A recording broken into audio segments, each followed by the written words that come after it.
This is the presentation that we've been developing to try to go through and give people a better sense of what are the problems that we're dealing with today, where they really came from, when they started. Some folks have a notion that something just happened recently that caused these problems. We're trying to address those kinds of things and give people a better understanding of how we got into the situation we're in and when it occurred.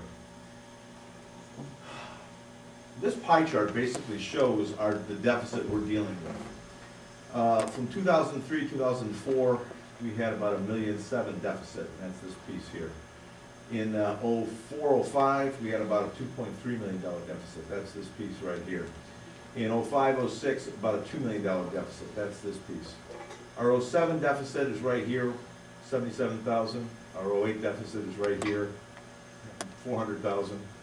And this year's projected deficit is now $400,000, given those changes that we just saw on the amended budget.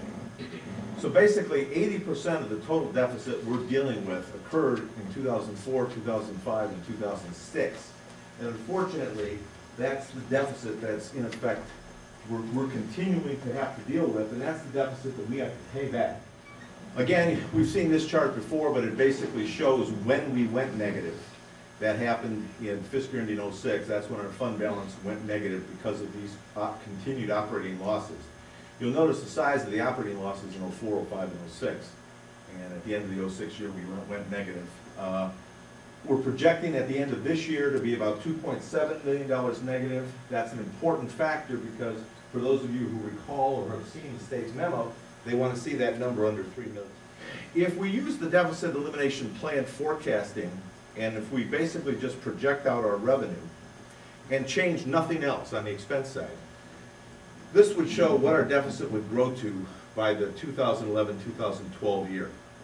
So again, no changes on the expense side, current expenditures just continue on, but our enrollment continues to decline. One of the things I did to kind of help put this in perspective is I went back from 2001 up to 2009, and I looked at our enrollment decline each one of those years, the number of students that declined. And it's important to remember the financial impact of this is cumulative. So in 2001, we lost 102 students. In 2002, we lost that 102 stayed away, plus 116 more. So it has a cumulative effect in terms of the revenue loss that we have. What I did in this chart is I took that enrollment decline and I multiplied it times that year's foundation allowance. Briefly, a foundation allowance is what is the per pupil spending number that the state determines that any given district can spend. This is the number of the foundation allowance off of the district's financial status reports. That was our foundation allowance. This shows the percent change in that allowance. So I multiplied the enrollment decline times the foundation allowance to find out what was the loss in state aid in each one of those years. Some of the negative circumstances we've been dealing with is the continued decline in enrollment and a poor image that sometimes gets projected by some staff members, and that has a negative impact on enrollment. The French tutor is savings of $15,000. Here is the reduction in interest income that we talked about. That's the negative $120,000.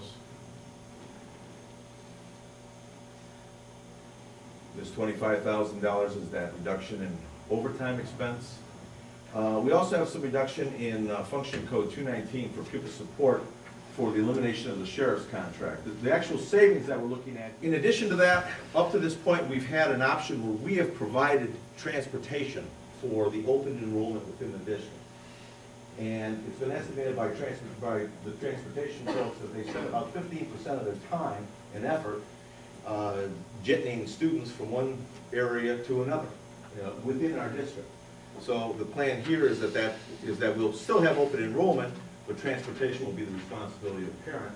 We'll provide trying to hit targets here for at the K level, kindergarten level, of around a 20-to-1 target.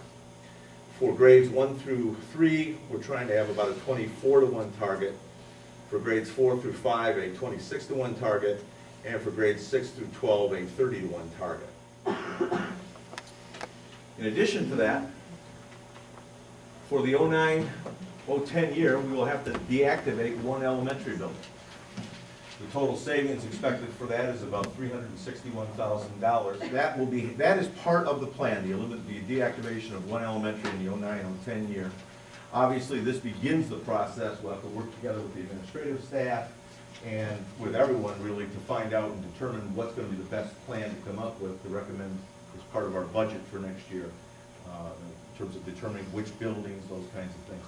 But right now, this really sets the stage for us to begin that process.